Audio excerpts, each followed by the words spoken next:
Hello, everyone. Good morning. Good morning. Welcome to the opening playbook for September 2nd, 2025. This is our first one for the month of September. Hope everybody had a good 3-day weekend. Market was closed yesterday for the US holiday. Let's get into a little pre-show content and then we will get rocking and rolling. So if this is your first opening playbook, just to let you know what we're doing here, it's a free daily live webinar. We try to provide timely market review, trading education, ideas on taking trades, daily Q&A with all of you, occasionally some live trading, although that's not the main focus of our opening playbook, and sometimes we have some special guests as well. Again, if you're new, when you get here and you get this screen that you see here, don't click on the login in the green text. Just type your name and click join to join the chat. We're getting rid of that text login here. You don't need to log in to join this session. You just need to put what name you'd like to be known by when you get here and click join. The menu at the top, the little hamburger menu, the 3 lines, you can click that to shrink the green area on the left, give you a little more screen real estate for the presentation. And down in the bottom left corner of the presentation is a speaker icon. You can click that to mute or unmute the presentation. So if you're just not hearing any sound, but you're seeing the video, double check, make sure you're not muted down there. In the bottom right corner, there are 2 icons that control the size of the display. The double arrow icon will go full screen on the presentation, which will allow you to see the detail a little bit better, but it'll hide the announcements in the chat area.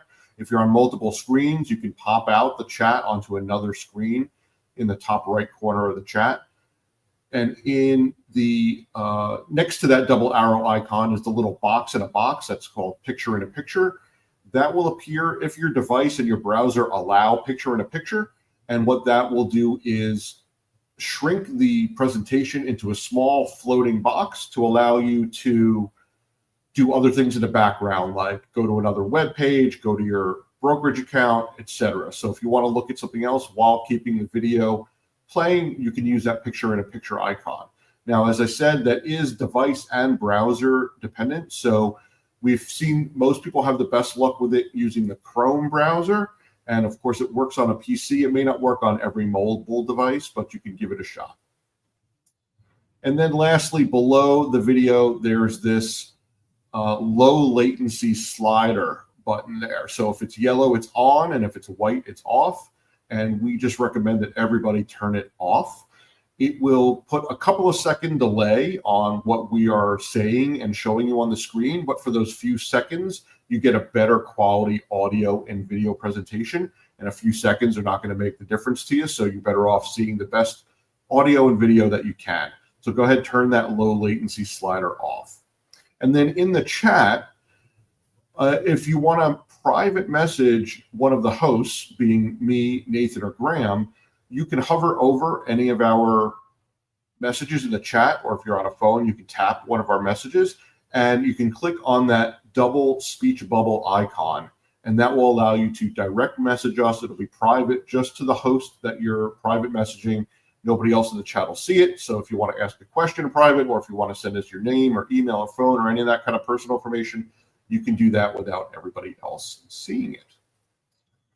Below the presentation, you'll see some announcements, some helpful links in the announcements. The first one should be the URL that you're getting or that you're using to get to opening and closing playbook. It won't match what you see in the address bar, but that's the URL that you should use. That's what you should have bookmarked, is that marketspg.com/NMC live. That will always take you to the live presentation. Right now, that's opening and closing playbook, but in the future, we will also have other shows and Lance Polito joining the New Money Crew. So that link will take you to all of those live events as we add more and more in the future. If you want to see replays, we have a brand new replays section on that second link there, marketspg.com/NMC-replays. That will get you to all of the most recent replays going back to roughly the beginning of or mid-August. And then prior to that, you can go and look on the YouTube channel for the older replays at youtube.com/@newmoneycrew. Now that will not contain full replays. It won't contain the deep dives that we do into our programs at the end. It'll just contain kind of the educational part in the beginning, but the replays on the Market PG site will be the full replays. And then there's some other links in there that might be helpful to grab. Nathan's and Graham's Telegram channels, the $1 Playbook VIP membership link. So if you don't have that, you should strongly consider that. If you're not a member of any of Nate's or Graham's programs, the $1 VIP is your cheapest, fastest way to becoming a member and get invited to all of the members only events and programs and things that we have. The dollar gets you access to our members area. It gets you a whole bunch of videos recorded by Nathan and Graham, education, calculators that you can use to calculate your cost and ROI and your spreads and things like that. All kinds of cool stuff in there for just $1. And then a few other helpful links that might be good for you. How to paper trade if you're new to trading or want to learn how to trade a new program or something without using real money. A guide to leveling up your options permissions in your brokerage account.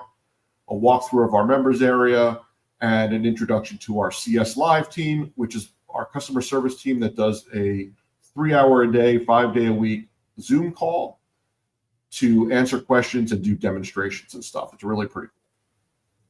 Lastly, what we're doing today on Opening Playbook, we're going to see what the outlook is looking like for September. Graham wants to talk about what's up with gold. Nathan wants to talk about buying the dip. And we're going to take a look at Nathan's overnight options program. So all that in just about 3 minutes. In the meantime, let's go to the theme song. Flip the page, it's time to start the game. Graham and Nathan calling out the names. Opportunities knocking loud and clear. The Market's Playbook is finally here. Opening Playbook, we're ready to roll. Daily moves that fire up your soul. Strategy sharp like the razor blade. This is where the big plays are made. Oh, charts are lighting up the morning sky. They spot the trends with the hawk side. Options and plays in a live display. This is where the big plays are made. Oh, charts are lighting up the morning sky. They spot the trends with the hawk side. Options and plays in a live display. Every move counts in the game they play. Opening Playbook, we're ready to roll. Daily moves that fire up your soul. Strategy sharp like a razor blade. This is where the big plays are made. Oh, step by step they break it down. No confusion, no spinning around. With every trade they set the tone. Making big calls on their trading throne. Opening Playbook, we're ready to roll. Daily moves that fire up your soul. Strategy sharp like a razor blade. This is where the big plays are made. Oh, this is where the big plays are made. Oh.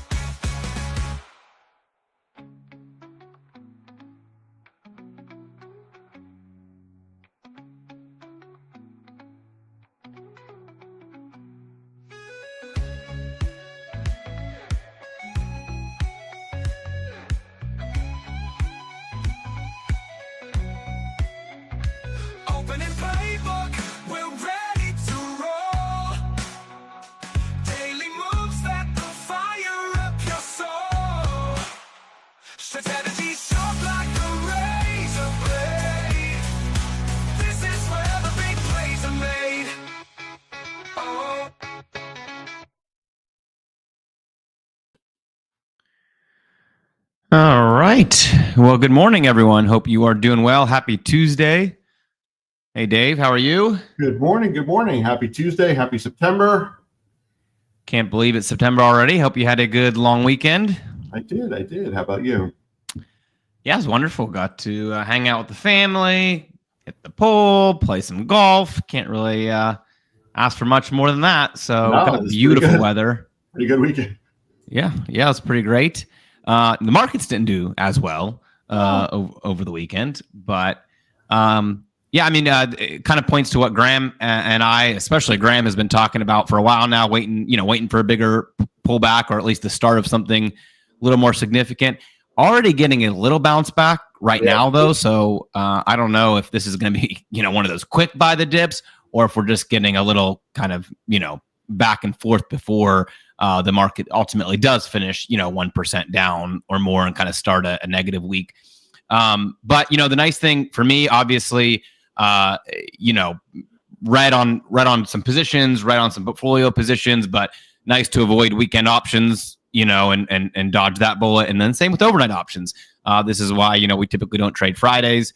So we kept a nice, good run there on overnight options. I think we're 30 for 33 or something like that, and avoid some of the red days. And so now a lot of times what we'll get with something like overnight options, so I'm looking forward to our 3:30 trade today, is ugly red day in the market, and then just a little tiny centering out tomorrow, just a tiny kind of move back tomorrow, and you're already at a profit target on a bullish trade, where the market can be down 1% from 2 days ago's highs, but it doesn't matter for overnight options. All that matters is just the little bumps in between. So a lot of, I guess, systematic advantages that I like to look at when you're getting an unsure overall market.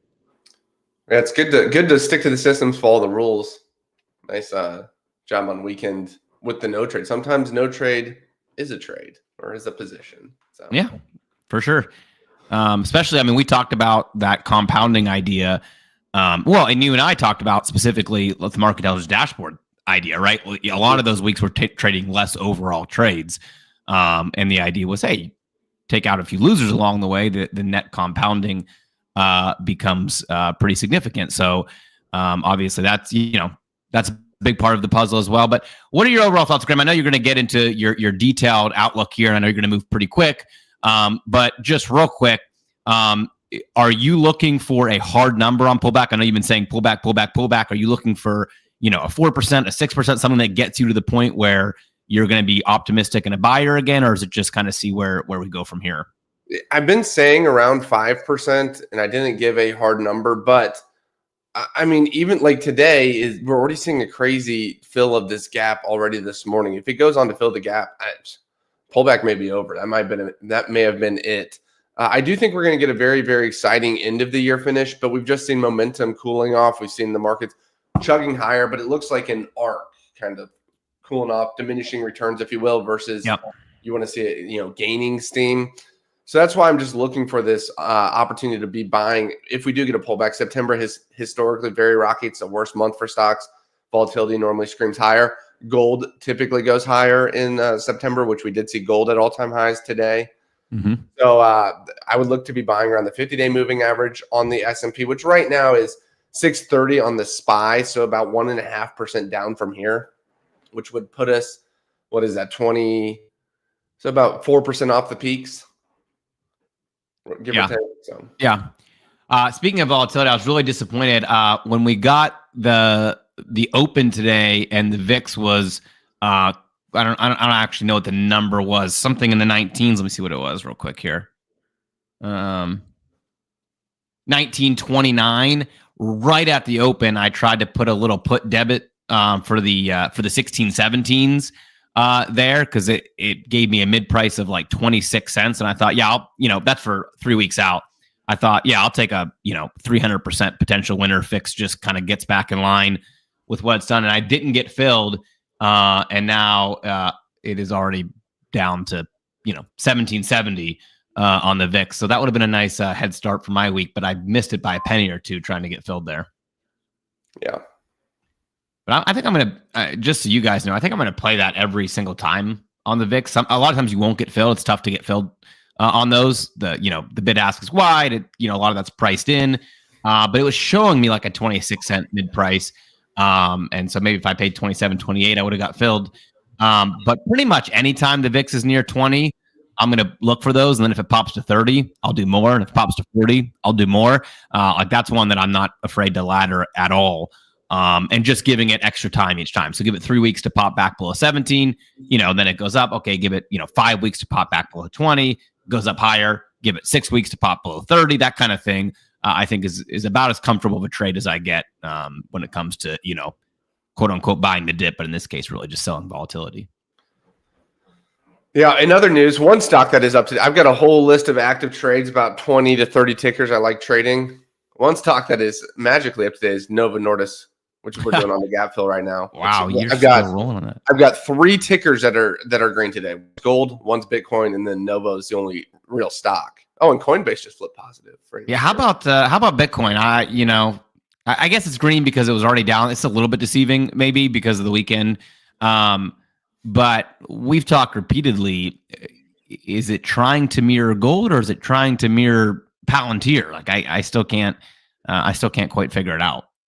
Yeah, well, if you guys remember Bitcoin during the tariff chaos, it actually did not take as bad as a beating during that time as like the NASDAQ and a lot of tech stocks did.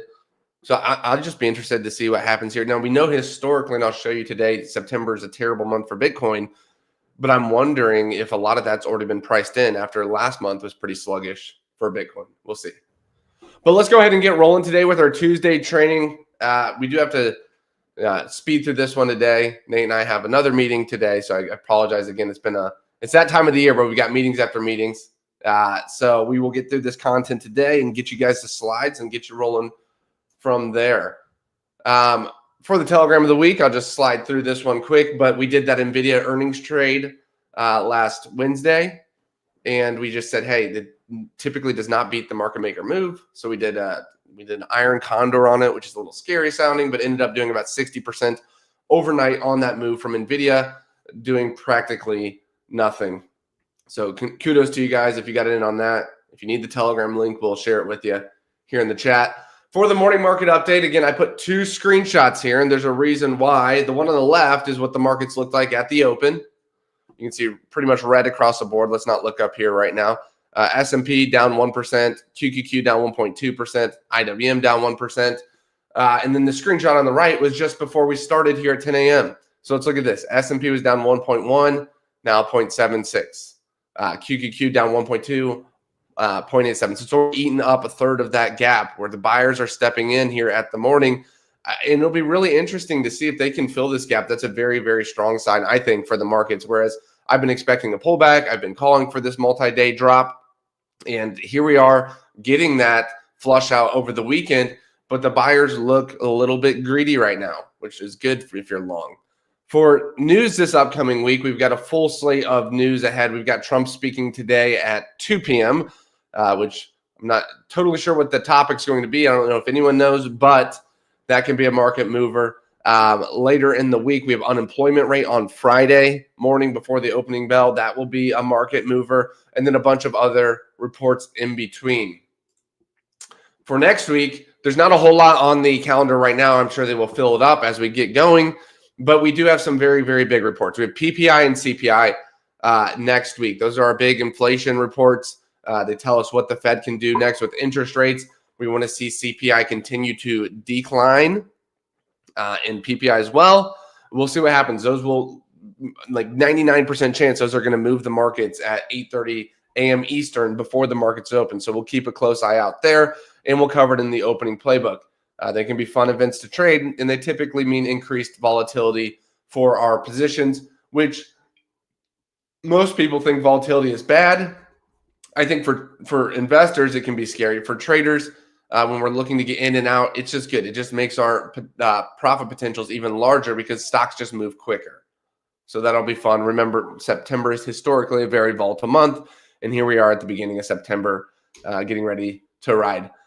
For the charts of the week, here's a fun little gold chart for you. If you've been paying attention, you know that this quarter is historically a very, very bullish quarter for gold. In the past, it's one of those rare quarters where all 3 months are positive. September being a very strong month. We didn't see tons of strength in July.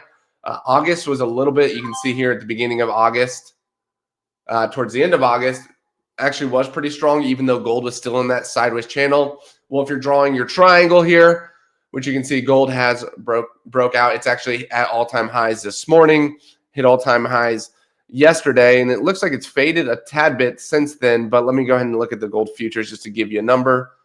It's at 3,550 on gold spot price, now breaking out to all-time highs. So that's all the way up here on this chart. So you can see this screenshot was from like Friday. Gold's now like up here. So we'll keep an eye on gold. For CPI, PPI, we talked about this report coming next week. This blue line you see here is the 1970s. So if you look at these dates down here, this is looking at an inflation rates in the 70s. If you guys remember seeing what happened back then, there was a period of stagflation. Markets had some ups, markets had some downs. Ultimately, the markets went nowhere fast for about 10 years. And it was all around the inflation.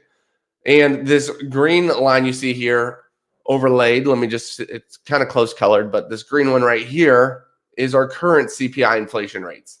As you can see, they're not one-to-one exact mirroring of each other, but they're pretty darn close. Inflation spikes, inflation cools, and now we're here in this trough where we're talking about interest rate cuts. I know Trump wants to push for lots of interest rate cuts.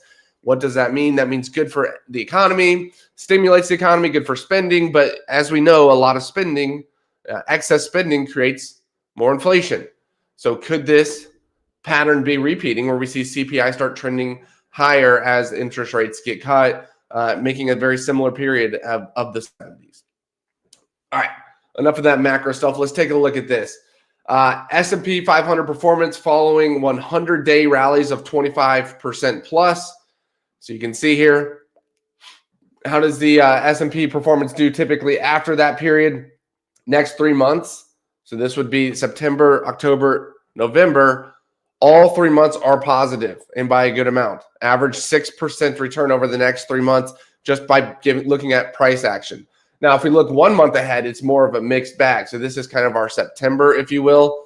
We know September is a little bit rockier. The average return, 0.32, not even a full percent, and a lot of red in there. So I will give you my take here in a second, but I've been saying I think Q4 is going to be very bullish. That's going to be October, November, December.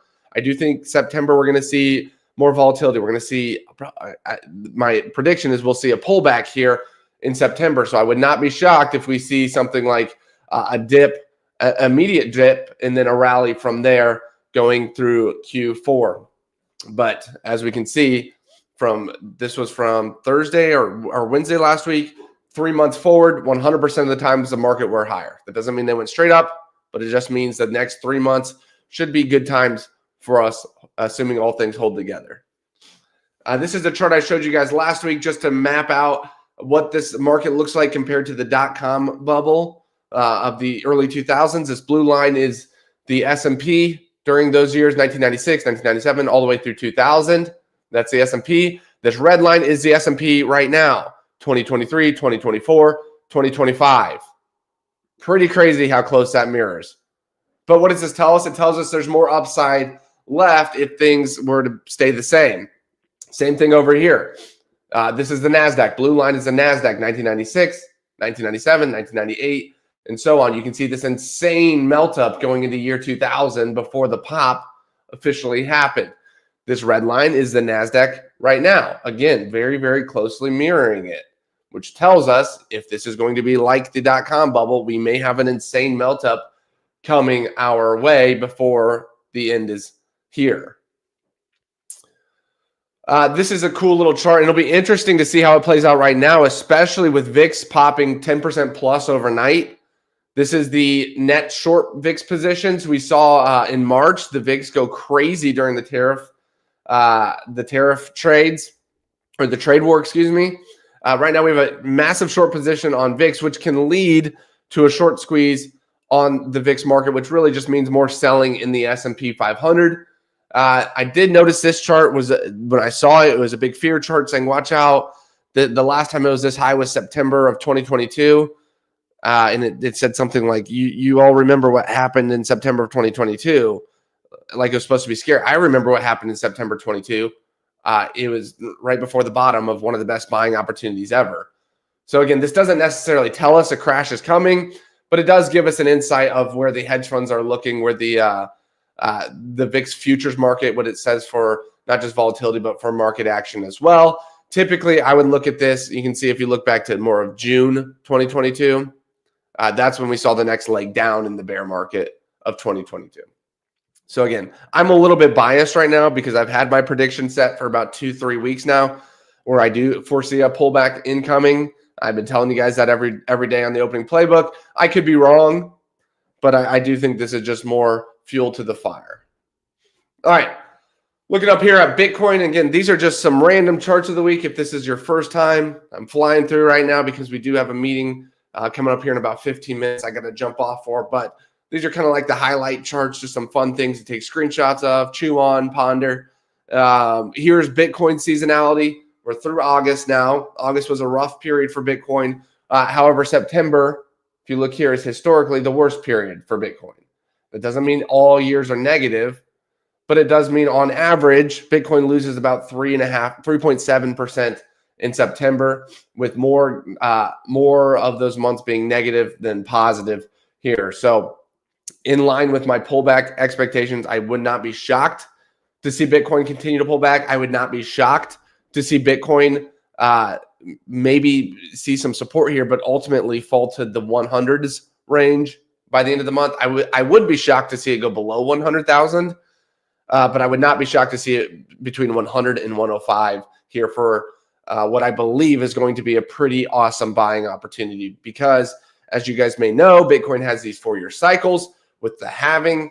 And historically, not only is October, November, December the best time to be long Bitcoin, you can see the average performance here very, very strong in Q4, but also we are nearing the end of that halving cycle where typically Bitcoin has its last run up. Now, my profit target on Bitcoin, or my first one was 125, which we got right to.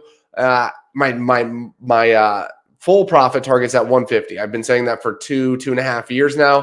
150,000 on Bitcoin. I would not be shocked to see that hit in December, which if you're looking at Bitcoin right now, it's at 110, 111. So that's some pretty good upside from here, especially if we get a continued sell-off. That'd be about 50% upside left in Bitcoin for this cycle. So this is something we are going to be monitoring very closely, as that last epic buy, in my opinion, is coming up here very soon. For earnings this week, obviously we have a short week. We had Labor Day on Monday. Hope everyone had a great Labor Day weekend. Post in the chat if you did something fun. For earnings, we still have some big names coming up this week. We have Salesforce tomorrow, C3 AI as well, which has just been a more speculative AI name. On Thursday, and this will be fun to trade in the closing playbook, we'll do this live together. We have Broadcom, which is a big chip stock. Lululemon, which is one of my favorite stocks, but it's just been getting, I shouldn't say stocks. I love their clothes. The stock's been getting destroyed between tariffs and discretionary spending coming down. We also have UiPath, which has been a good one for us in the past, trading that one. So we'll just be on the lookout to see if there's anything unusual going on there that we can trade. For the market overview, last class, and keep in mind this was on Thursday since we did have meetings last week as well. Again, it's just that time of the year for us. I believe this is our last big meeting for a while, which is good. But September is here's what I told you. I've been telling you for weeks that I expect a pullback. My first prediction was probably right around here, and I thought this was going to be it. And then they bought it back on the Jackson Hole speech. And here we are now. This was Thursday. And here's where we stand today, getting that first look of what may be a pullback. And there's a couple of reasons behind this. Obviously, the seasonality plays into the factor. But if we look at Newton down here on the lower portion of the screen, we could see that the momentum has made lower swing highs repeatedly. So we've seen that swing high, another swing high, but this one is lower than the previous, and over and over and over again, which just tells us momentum's declining. It would not be shocking to see something, maybe I should zoom out more on this chart, but something kind of like this for September. That is kind of in line with what I'm expecting here, where we'll see some ups, some downs, but ultimately a breathtaking month. So where do we go from here? Well, if we're looking at the fear and greed index, it's been the same for like over a month now, right there in the middle of the greed area, which doesn't really give us too much insights on what to do next. However, if we do look at CPC, which is the options market put to call ratio, again, remember last week I told you, hey, look, we just saw it touch below or at the 0.75, which below that number is typically my selling point, but right at it. And so I said, just beware, we could see a cool off. This was on Thursday, and that's exactly what happened. But you can see CPC has already snapped back right in the middle. If I had to guess today's, it would probably be right in this range given the price action so far. But I do want to take a deeper dive look at this put to call ratio here because there was something I noticed about it. So while we don't have a direct, obvious buy or sell signal from it, we do have a pattern happening. If we look back into December and January to start this year, if we are drawing a channel, this was a downtrending CPC. So you can see here point to point, point to point to point. We've got a downtrending CPC. When it popped below that 0.75 number, the S&P gained -1% over the next 30 days. So it wasn't a crash or anything crazy. Actually, we ended up going into a crash because of the tariff stuff. But just from an options level standpoint, we saw the markets stall out on a declining CPC. Same thing here in May. We saw this same thing, point to point to point, just making this trend line here. What does this mean? Well, when the markets broke below that 0.75 number, we saw the market stall out for 30 days. Keep in mind, guys, this was during May. If you guys remember, April, May, June, July were crazy good months for the markets. After the tariff crash, we saw the buyer step in like crazy, and they went higher and higher. But did you know if you bought on this day, when the put to call ratio said extreme buying, the markets were actually flat the next month. So this is just something to keep in mind as we're seeing a similar occurrence happen right now with the put to call ratio and the same downwards trend, which again, you got to kind of think of this inverse because the lower the number, the more bullish the options buyers are, the higher the number, more bearish. So it just means bulls are trending higher and higher. So if we do get overextended, we could see a real cool off in the markets, which maybe this was our overextended number. It's tough to say right now. But again, 0.75 is normally, I'll just show you that line again. 0.75 is my key number here to be on the lookout, and we hit that on Thursday. So hopefully that made sense. Just keep an eye out versus like here you can see this one was trending upwards. Kind of nuts. Like here's an upwards trend. So right now we're seeing downwards trending on the CPC. Seasonally speaking, you guys know this by now. I've said it about 100 times here. September is not a great month for stocks. It's the worst month for stocks. You can see it right here. Down over the last 75 years, down over the last 20 years, 10 years, and in post-election years. All four are negative. If we look at our cool little presidential pattern chart, which I've been doing my beautiful blue drawing by hand on here all year long. Typically, September is a weak month for stocks. This is every year there's a new term in office. So that would be it for us in 2025. It would have been the same in 2021, 2017, and onwards looking back. So just looking at the first term in office, what do the markets typically do? This red line's the one we want to pay attention to because it's a new party in office. Typically a rocky time for September. Now, I will say this. August was typically a rocky time as well, but the markets kind of grinded higher in August. So this isn't a crystal ball. This doesn't tell us this is exactly what's going to happen, but we have seen it follow this chart all year long, just a little bit to the extremes. Where we saw January typically be bullish, it was very bullish. February be bearish, very bearish, and so on and so forth. You guys get the picture. So we are way up here, propped up. So if we do get a correction, again, my anticipation, and if I could draw on this, I would. My anticipation would be about a 4 to 5% pullback from here, which would put us right about here. If the blue line, so it may look a little bit more extreme here. Still a good year overall, but you guys get the picture. Just a little bit more extreme move here than seasonally it shows because that's an average. So for my upcoming prediction, again, same thing. September is here. I expect a pullback here in September. I expect a rocket period. Again, I wouldn't be shocked if it looks very similar to what this price action looked like back in December going into January. Very similar to that. But I don't want to leave you guys hopeless here. I do want to give you guys a little silver lining, something to look forward to. And we did this a bit earlier in the year, but historically, September is not so good. We'll talk about ways to play it here in just a second. But also on the flip side, historically, October, November, December are very, very bullish. We'll look at the sectors here in a second. You'll see the same exact thing. And James, yeah, it's not comparing it to 2021. This is just all years averaged. So this green line is all first year of the term average. This red line is all first year of the term if there's a new party averaged. So hopefully that helps break that down a little bit more. Anyways, my point is I am a little bit hopeful we get a pullback here in September so we can get greedy here going into Q4. On a sector view, and again, here's the same thing I was showing you. I'll just come back to the sectors next, but October, November, December, look at all that green. Lots of runway to head down here in Q4. But September, lots of red, not so good. We know that communication services and energy are typically bullish. Also, healthcare, which I put down there in yellow, just because it's been a lagging sector for us pretty much all year long. But other than that, pretty rocky, choppy period for the other sectors. Now, if we're looking at our sector strength, this was last class. I said, again, I've been saying this for a couple of weeks now, and I will repeat it again this week.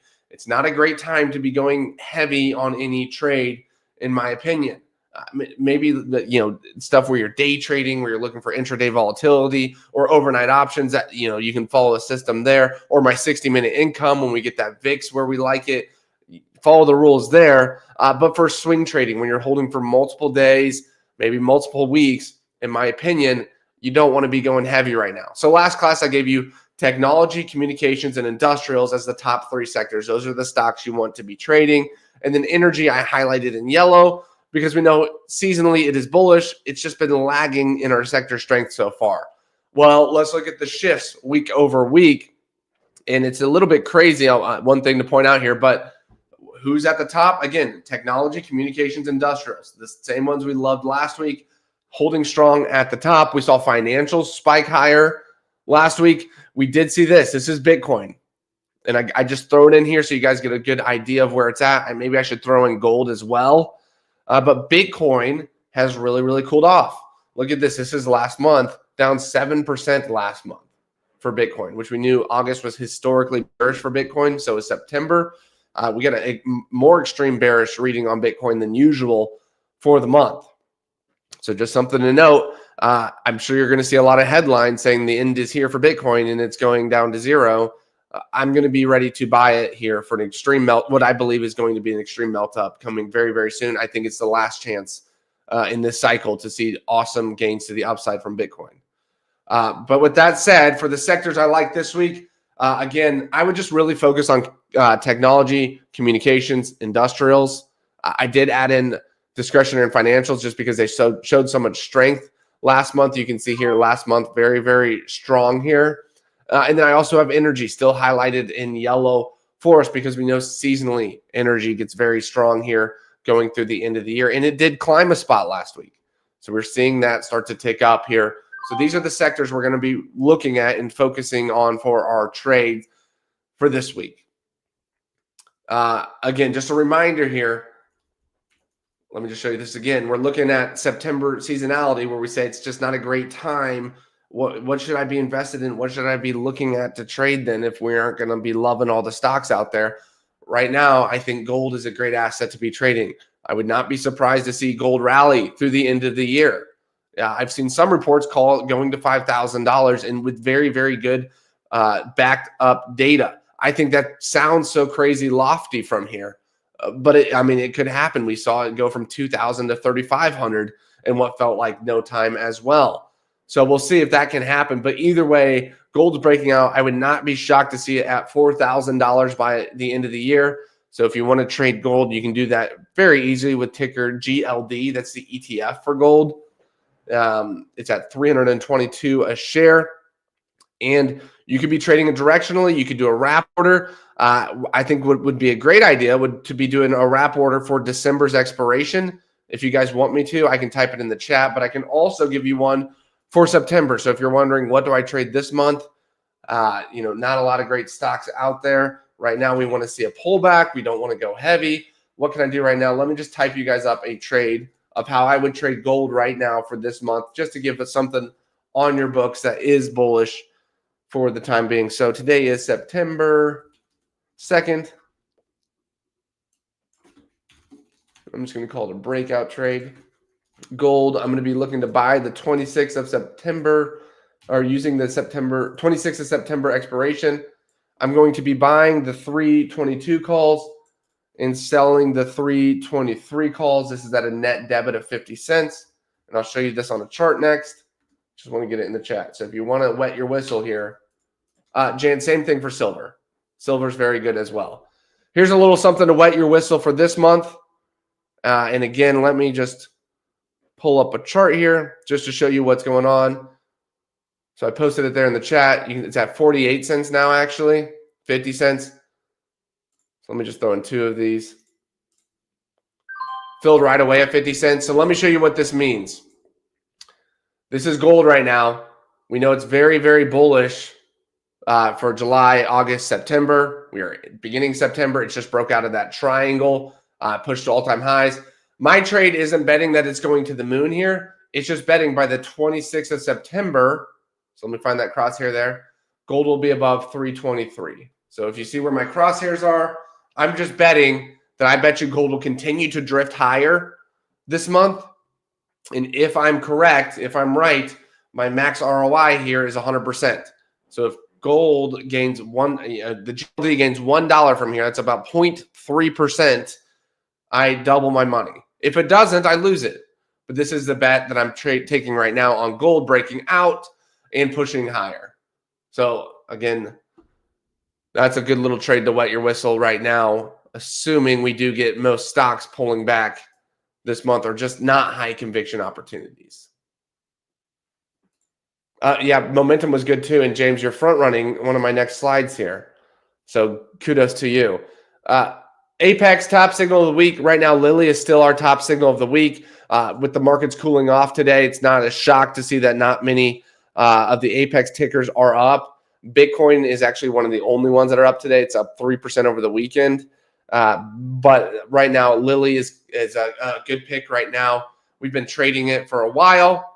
And honestly, I just don't really want to go crazy on any new tech stock right now. Even though we like technology seasonally, I'm already invested in a lot of tech stocks. So it's good to see Lily still blue here with the profit target of 848. This is the same one from last week. I'm just not adding anything new this week. So if you missed last week's, go back, catch that recording. It was on Thursday. I gave a trade as well where you can take this Apex signal if you'd like. For the seasonal pick, and this one is a stock I've never traded, and it looks like a rocket. Go check out INSM. Ticker, I'll type it in here, INSM. I have never traded it before. It came up on our seasonal dashboard as a stock that goes up every year on these dates. And this, oh my word, we should have had this class on Friday. The stock's up 7% this morning.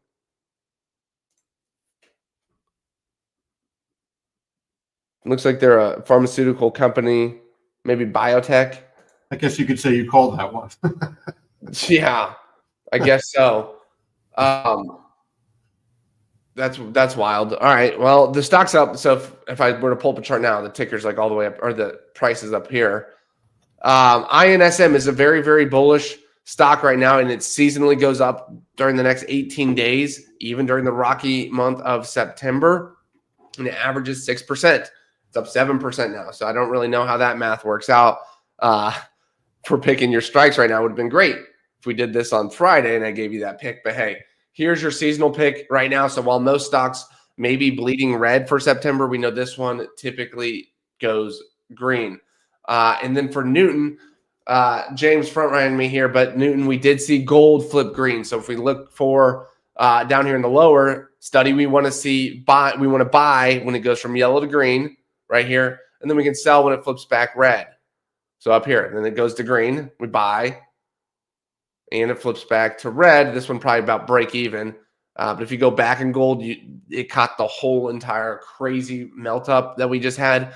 Well, gold has been pretty much stagnant since then. A couple of signals that didn't really go anywhere fast, but we are seeing gold break out to all-time highs, and this is not even including today's price action. Let me just show you guys it on Newton today. If I bring my chart back up. So here's our Newton indicator. I'll make it a little bit bigger for you guys, so you can just see how exponentially fast this momentum is increasing on gold, which is not something we saw here. We just saw it kind of chopping, flag to green, but it was not exponential. Here we're seeing that nice curve, that arc higher that we really like to see when trading these breakouts. So gold is my Newton pick for the week for momentum. And then for the bearish one, if you guys were here Thursday, we did eBay. That one is down from here, which is good. We're trading to the downside for eBay. eBay is down to $90, so it's dropped about $2.50 from there, 2.5% give or take, and it is still red on momentum. I'll pull up my chart now to show you guys where eBay's at. So if you want to trade eBay, now is a good time to trade it to the downside. But also, this is the point I wanted to make.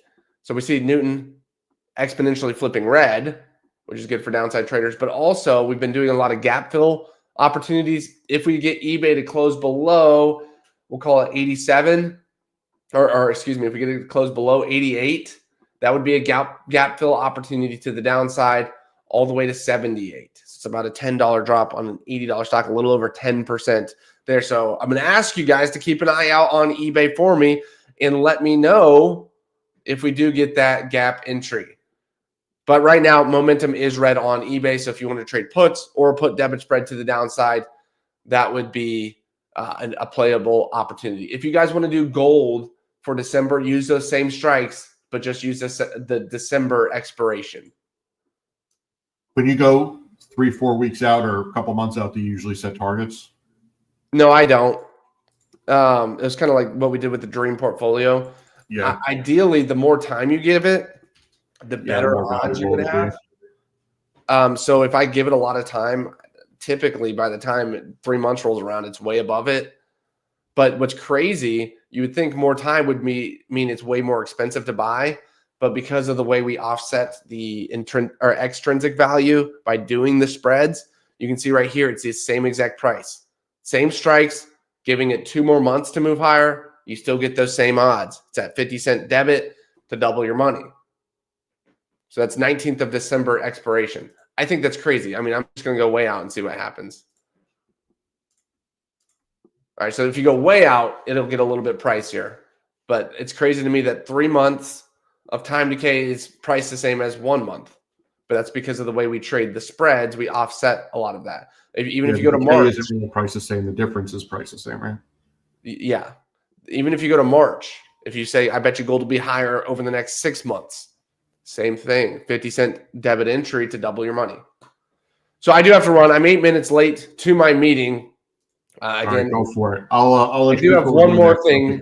One more thing to show you. We traded this last week.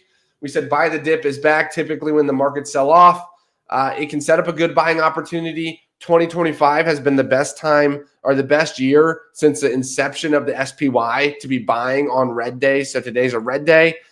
So far this year, we've seen the markets move higher the following day, which is really, really great if you're trading overnight.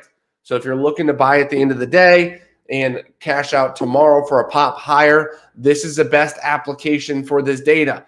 And it just so happens that Nate, who joins me every day here, he had to jump off early to take my spot in the meeting. Nate has a strategy that does this. So the timing is perfect.